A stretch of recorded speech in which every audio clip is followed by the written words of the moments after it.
Merci de nous rejoindre sur Al24 News pour le 19h Info. Voici les principaux titres de l'actualité de ce vendredi 4 avril. L'entité sioniste intensifie encore plus son agression à Gaza. Plusieurs dizaines de martyrs tombent à Khan Younes, Shoujaïa et ailleurs. Dans un bain de sang indescriptible, 86 personnes ont été tuées durant les dernières 24 heures. Les humanitaires continuent d'être une cible prioritaire pour l'entité sioniste qui défie le monde sur cette question après l'ONU et le Croissant Rouge. Médecins sans frontières dénoncent l'assassinat de l'un de ses membres en compagnie de sa famille à Gaza. L'armée d'occupation lancée dans une nouvelle escalade régionale en parallèle à son agression palestine. 3 martyrs au Liban à la suite d'une nouvelle attaque ciblant le sud du pays. Nouvelle victoire diplomatique pour l'Algérie au Conseil des droits de l'homme des Nations Unies à Genève avec l'adoption d'une résolution sur l'impact des mines antipersonnelles sur les droits de l'homme. Et enfin, Staffan de Mistura entame une visite de 2 jours au camp de réfugiés sahraouis à quelques jours seulement d'une réunion d'information cruciale au Conseil de sécurité consacrée au dossier sahraoui. Madame, Monsieur, bonsoir. L'heure est grave. L'enclave palestinienne de Gaza vit un véritable enfer sur terre depuis la reprise du génocide sioniste le 18 mars dernier. L'armée d'occupation sioniste intensifie son agression et monte d'un cran dans la violence à l'égard des civils palestiniens en commettant plusieurs massacres sur l'ensemble du territoire de Gaza. La cruauté avec laquelle ces actes barbares sont commis témoigne en effet de réelles intentions du régime sioniste quant au nettoyage ethnique et la déportation du peuple palestinien hors de ses terres. Depuis hier, pas moins de 86 martyrs et 287 blessés ont été signalés par les autorités sanitaires de Gaza. Le bilan global des victimes du génocide sioniste à Gaza s'alourdit à 50 609 martyrs et 115 063 blessés. Et après les 17 membres de la famille Sharrab tués sauvagement par l'entité sioniste à Khan Younes, l'armée d'occupation récidive et bombarde la maison de la famille Aqad dans le quartier de Manara à Khan Younes, faisant 17 autres martyrs. Leurs corps ont été transportés à l'hôpital européen. 8 autres Palestiniens sont également tombés en martyrs lors de ce carnage sioniste au sud de la bande de Gaza pour un total de 25 martyrs.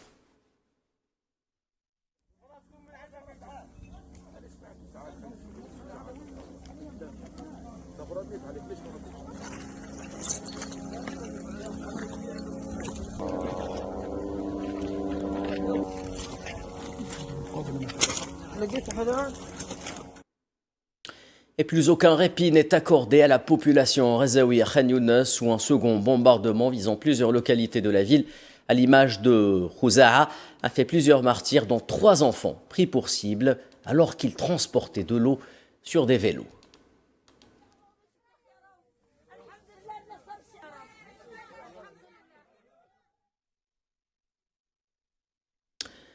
Une femme et son enfant ont trouvé la mort à Shoujaïa, au centre nord de la bande de Gaza, lorsque l'armée d'occupation a de nouveau bombardé des tentes abritant des déplacés. Plusieurs autres personnes ont par ailleurs été signalées comme étant des blessés.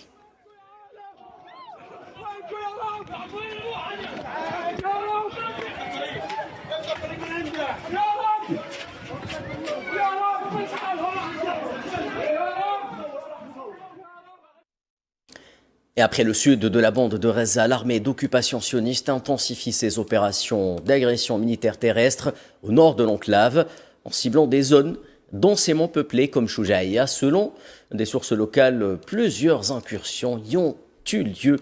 Elles sont accompagnées par des raids et des bombardements aériens. Objectif avancé par les mêmes sources consiste bien entendu à contraindre par la force les habitants de ces zones à se déplacer et à partir vers l'inconnu.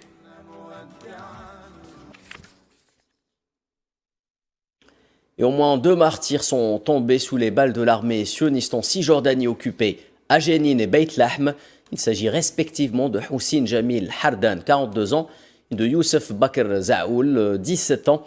La Cisjordanie, où l'antité-sioniste poursuit toujours ses opérations d'agression sur Jenin, Tulkarm, Naplouse ou encore Al-Qilia, et ce depuis plus de 2 mois. Le bilan de cette campagne génocidaire s'élève à une trentaine de martyrs, une centaine de blessés, sans oublier les milliers de familles déplacées, les destructions touchant les camps de réfugiés, les maisons, mais également les infrastructures.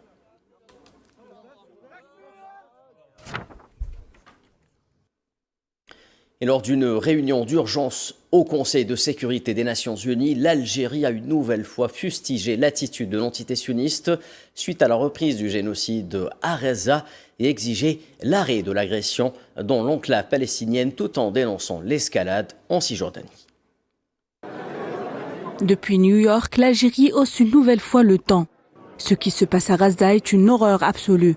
Le chef de la délégation algérienne insiste, les agissements criminels de l'armée sioniste ne doivent pas rester impunis. Ammar Ben Jammeh appelle le Conseil de sécurité pour prendre ses responsabilités et agir pour préserver sa crédibilité. L'Algérie a demandé la convocation de cette séance, convaincue que nous sommes que le Conseil doit s'exprimer avec clarté et avec force. Le Conseil doit pleinement assumer ses responsabilités. Le Conseil doit garantir l'application des décisions qu'il prend, faute de quoi il perdra tout ce qui lui reste d'autorité, tout ce qui lui reste de légitimité. À Gaza, la machine de guerre sioniste ne fait aucune exception. Chaque jour, des familles entières sont rayées de la carte sous le regard impuissant de la communauté internationale. Les écoles, dernier refuge pour les déplacés, sont bombardées. L'aide humanitaire, elle, reste bloquée aux frontières.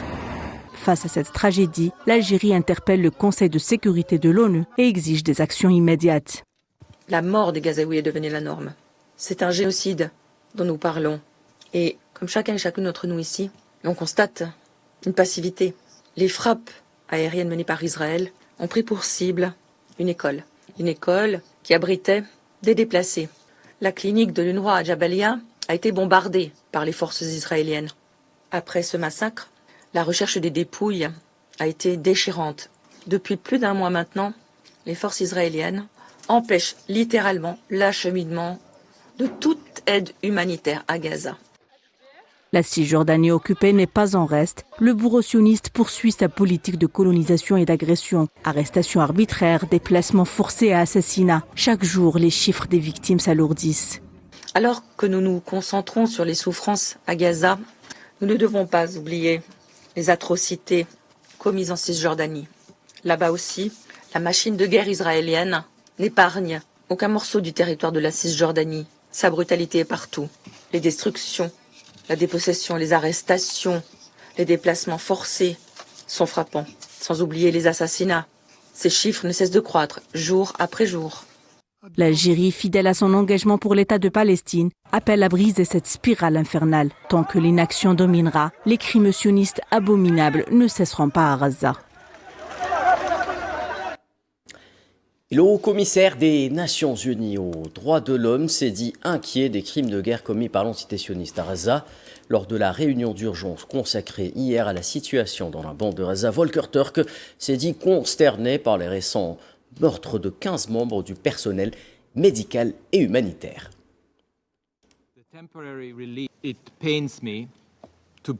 C'est avec douleur que je dois à nouveau informer ce Conseil des souffrances catastrophiques de la population de Gaza. Le cessez-le-feu qui avait permis aux Palestiniens de respirer un peu a été brisé. Je suis consterné par les récents meurtres de 15 membres du personnel médical et humanitaire qui suscitent de nouvelles inquiétudes quant aux crimes de guerre commis par l'armée israélienne.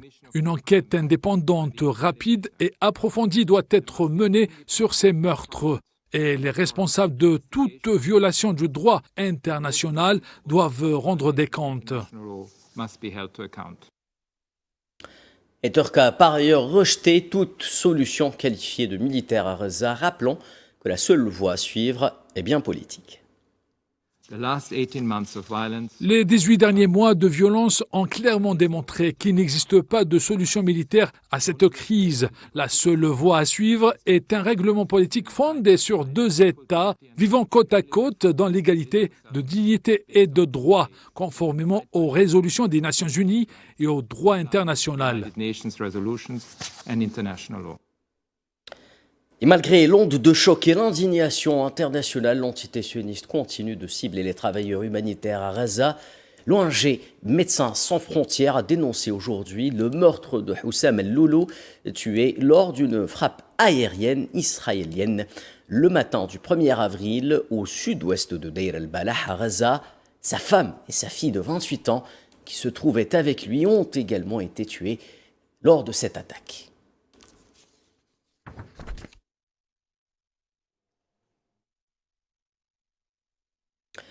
Et l'entité sioniste semble ne pas vouloir renoncer à ses desseins macabres et expansionnistes consistant à embraser toute la région du Moyen-Orient.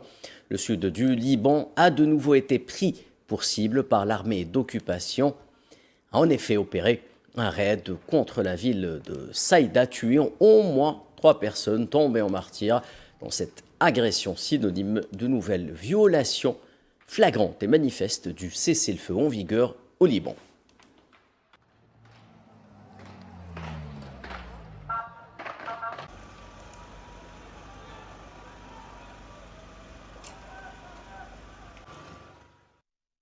Et c'est ainsi que l'entité sioniste relance depuis quelques jours déjà son escalade régionale avec l'objectif d'embraser tout le Moyen-Orient pour des intérêts hégémoniques qui profitent également aux alliés de l'occupant sioniste. Depuis des décennies, l'entité sioniste a utilisé l'escalade militaire comme un moyen de maintenir l'hégémonie et la domination occidentalo-sioniste sur la Palestine occupée et la région, afin de garantir ce que les USA considèrent comme une extension naturelle de son empire. En 2025, cette dynamique s'intensifie avec le génocide en Palestine occupée. En effet, depuis octobre 2023, Gaza subit un génocide accompagné de violentes incursions et offensives en Cisjordanie occupée, révélant que même l'argument fallacieux avancé par l'entité sioniste qui consiste en une soi-disant lutte contre le terrorisme est obsolète. L'objectif de l'entité sioniste et de ses alliés est clair, anéantir la résistance palestinienne et l'épurage ethnique. Une stratégie délibérée pour déstabiliser davantage la région et justifier son autorité. Le régime de l'apartheid soutenu par les grandes puissances impérialistes comme les États-Unis bénéficie d'un soutien inébranlable malgré ses violations systémiques du droit international, des violations que les instances internationales telles que l'ONU ne cessent de pointer du doigt. Cela dit, aux côtés des puissances occidentales, d'autres régimes relais font le jeu de ces puissances qui visent à contrer l'influence iranienne dans la région tout en préservant le régime autoritaire. Et en retour, ces régimes bénéficient de protections militaires américaines et d'alliances renforcées, consolidant ainsi leur pouvoir tout en accédant à des marchés technologiques sionistes et américains cruciaux pour le projet de modernisation et de libéralisation dans l'État. Ces appuis permettent par ailleurs à l'entité sioniste de poursuivre ses politiques expansionnistes sans crainte de répercussions, de plus en plus exacerbant les conflits dans les pays voisins comme la Syrie, l'Irak ou le Liban. Tel Aviv tente de diviser donc les pays arabes, notamment par des mécanismes comme les accords d'Abraham, et renforce sa position géostratégique confirmée sans détour par la Maison-Blanche. Si les pays arabes ne semblent pas vouloir s'inscrire dans une logique de bloc d'intérêts, la réelle politique, cela dit, pourrait bien l'imposer, surtout dans un monde où les pétrodollars font face à de nouvelles logiques de relations internationales. Dans un autre volet, un projet de résolution sur l'impact des mines antipersonnelles sur la jouissance des droits de l'homme a été adopté ce vendredi par le Conseil des droits de l'homme des Nations Unies à Genève dans le cadre de la 58e session ordinaire du Conseil. Une nouvelle victoire diplomatique donc pour l'Algérie. L'adoption de ce texte vient couronner les efforts continus de l'Algérie en tant que pionnière en matière de lutte contre les mines antipersonnelles et apporter de manière efficace et coordonnée son soutien à l'action anti-mine au niveau régional et international. Monsieur le Président, dans l'élaboration de ce projet de résolution, le Core Group peut fièrement prétendre avoir adopté une approche constructive, inclusive et transparente. Nous avons mené des consultations ouvertes et engageantes avec toutes les délégations afin de garantir que cette initiative bénéficie d'un large soutien. Notre volonté est de rassembler le Conseil autour de cette question cruciale qui transcende les considérations politiques et appelle une mobilisation collective et solidaire. Le combat contre les mines antipersonnelles est un combat pour les droits de l'homme. Il ne peut être mené efficacement que dans le cadre d'une coopération internationale avec un engagement politique fort et des actions concrètes. Et parmi les pays ayant adopté cette résolution figurent la Belgique et la Suisse. Je vous propose d'écouter l'intervention de leurs représentants à Genève. Nous saluons la résolution sur l'impact négatif des mines antipersonnelles sur les droits humains. Et ma délégation remercie le Core Group pour cette initiative. Il est difficile d'exagérer l'impact des mines antipersonnelles sur la pleine jouissance des droits humains. Leur nature, qui ne fait pas de distinction entre les combattants et les non-combattants, entre la paix et la guerre, entre un soldat qui charge et un enfant qui joue, a des conséquences négatives, graves et durables sur un large éventail de droits humains, notamment les droits à la vie, à la santé physique et mentale, à l'alimentation, à l'eau potable, à l'emploi et à l'éducation. Nous pensons dès lors que la présente résolution constitue un pas important dans cet objectif. Nous saluons la résolution sur l'impact des mines antipersonnelles sur la pleine jouissance de tous les droits de l'homme et remercions les co-auteurs de la résolution pour cette initiative et le processus de négociation constructif et transparent. La Suisse salue les références à la Convention sur l'interdiction des mines antipersonnelles. Les mines antipersonnelles ont des conséquences humanitaires graves, causant non seulement d'importantes pertes en vie humaine et souffrances, mais également entravant la reprise économique, le développement et le retour des personnes déplacées suite à des conflits. Ces armes tuent et mutilent sans distinction. Elles entravent non seulement la mise en œuvre de l'agenda 2030, mais menacent également le respect des droits de l'homme de toutes les personnes concernées. C'est dans ce contexte que la Suisse a co-sponsorisé cette résolution. L'envoyé personnel du secrétaire général des Nations Unies au Sahara occidental, Staffan de Mistura, a entamé ce vendredi une visite de 2 jours au niveau des camps de réfugiés sahraouis. De Mistura a rencontré les responsables sahraouis en présence du chef de la MINURSO, Alexandre Ivanko, pour tenter de donner une nouvelle impulsion sur la voie du règlement politique de la question du Sahara occidental.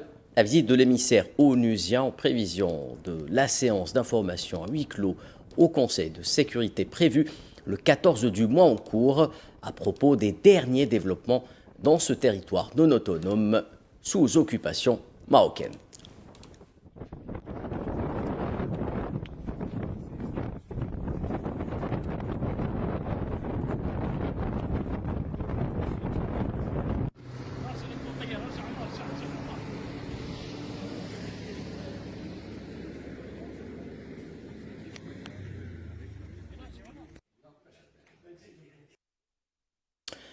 De Mistura au camp de réfugiés sahraouis, parlons-en tout de suite avec Oubi Bouchraya Bachir, représentant du Front Polisario près de l'ONU et des organisations internationales à Genève. Bonsoir Monsieur Bouchraya. Quelle est la teneur de cette visite qui intervient, rappelons-le, à quelques jours d'une réunion d'information Conseil de sécurité consacrée au dossier sahraoui? Bonsoir. En fait, c'est une visite ordinaire qui s'inscrit dans l'application de la résolution du Conseil de sécurité 2756 qui a été adoptée en octobre dernier, là où le Conseil de sécurité avait demandé à l'envoyé personnel de lui présenter un briefing mi-terme avril. Avant l'expiration du mandat de la MINURSO, octobre dernier. Mais je crois que l'intérêt particulier de cette visite, c'est du fait qu'elle se déroule après la fameuse déclaration de Mistura en octobre, là où il a affirmé que si les choses n'avancent pas, il va peut-être jeter l'éponge et renoncer à son poste s'il n'y a pas un progrès réel. Mais je crois que, et ça nous l'avons exprimé à maintes reprises, que pour qu'il y ait un progrès réel une relance du processus politique. Et il faut que le Conseil de sécurité de l'ONU s'investit d'une façon très claire et déterminée et surtout s'abstient d'exprimer les préférences qu'il fait souvent au plan d'autonomie du Maroc. Et la deuxième chose, bien sûr, une relance, les deux parties au conflit, le Maroc et le Front Polisario, s'assoient de nouveau face à face, mais dans un contexte, dans un cadre très bien défini et déterminé par le Conseil de sécurité, celui exactement du mandat de la MINURSO et la responsabilité de l'ONU, à savoir la décolonisation du territoire. Merci infiniment, Oubi Boucharaya Béchir, pour ces éclairages. Nous reviendrons bien entendu à ce sujet lors de nos prochaines éditions. Allez, sans transition, parlons du conflit en Ukraine. C'est sans précédent, depuis le 24 février 2022. Un haut responsable au sein de la Maison-Blanche, Kirill Dmitriev, est à Washington pour entamer des négociations avec l'administration Trump. Pour l'envoyé russe, l'administration Trump fait des progrès énormes. Depuis la réélection de Donald Trump, les observateurs attendent un dégel des relations russo-américaines dans un contexte de conflit ukrainien toujours en cours. La visite de l'envoyé spécial russe de Vladimir Poutine à Washington aujourd'hui est censée contribuer à l'apaisement d'une relation tendue depuis 3 ans. Kirill Dmitriev s'est rendu au bureau ovale. Dans une visite sans précédent pour l'envoyé spécial, l'administration Trump fait des progrès énormes sur le dossier russe. Je pense que l'administration du président Trump a fait d'énormes progrès. Au cours des 3 dernières années, l'administration Biden n'a pas eu de dialogue avec la Russie. Elle n'a pas cherché à comprendre la position russe. Il n'y avait pas de véritable solution susceptible d'être efficace. L'équipe du président Trump a, quant à elle, compris quelles étaient les solutions envisageables. La visite intervient dans un contexte d'apaisement politique mais aussi économique. La Russie n'a pas été touchée par les droits de douane surélevés exigés par Trump, les relations commerciales entre les deux pays étant au point mort. Côté américain, le département d'État assure que les États-Unis ne veulent pas négocier pour négocier. Selon Marco Rubio, Donald Trump ne veut pas de négociations interminables. Rien pour l'heure ne permet d'entrevoir la suite des événements, le Kremlin préférant jouer à la prudence. Et dès l'annonce justement des nouveaux droits de douane par Donald Trump, et alors que les marchés financiers réagissent négativement, beaucoup d'interrogations subsistent de la part des experts sur la nature de ces mesures au vu des règles instaurées par l'OMC, des règles boudées par Washington depuis un certain moment déjà. Dès l'annonce de la décision des tarifs douaniers imposés par l'administration de Donald Trump, l'économie mondiale a tout de suite basculé dans une phase d'incertitude. Ce vendredi, l'ensemble des places financières ont piqué du nez et des milliards de dollars d'actions sont partis en fumée. Les taxes imposées par Washington ont semé la panique sur les marchés, avec même des répercussions sévères aux États-Unis. S'agissant des règles du commerce international, Washington confirme avoir tourné le dos à l'Organisation mondiale du commerce et ne tient plus compte de son adhésion à l'OMC, selon plusieurs études publiées par des think tanks. Du côté des experts, l'on est également sceptique quant à la relation États-Unis-OMC à l'heure actuelle. L'OMC est en état de gel depuis 2019, puisque les Américains, avec Trump, se sont opposés au renouvellement de la Cour d'appel de l'OMC, qui, elle, fait partie intégrante du cœur du système de règlement des différends internationaux. Donc l'OMC, quelque part, est paralysé, du fait des Américains, puisqu'ils refusent de la nomination des juges à la Cour d'appel, qui est la deuxième instance pour régler les litiges entre États, et ce qui fait que le gel, quelque part, ou un peu le fait de désactiver l'OMC, fait que nous allons de plus en plus vers des systèmes de militarisme. Et c'est les Américains, finalement, qui choisissent leur guerre économique en fonction des partenaires qu'ils veulent mettre à bas à un moment ou à un autre de leur évolution. Aux côtés de l'Europe ou la Chine, l'Afrique n'est pas épargnée par les conséquences de la politique de Trump, avec des taxes particulièrement élevées imposées aux Lesotho atteignant 50%, les plus importantes annoncées contre ce royaume d'Afrique australe. Pour réduire les tensions et encourager les négociations, l'OMC devra jouer un rôle de médiateur afin d'atténuer l'impact économique mondial. Le défi de l'organisation sera de trouver un équilibre entre la souveraineté des États en matière de politique commerciale et les engagements multilatéraux.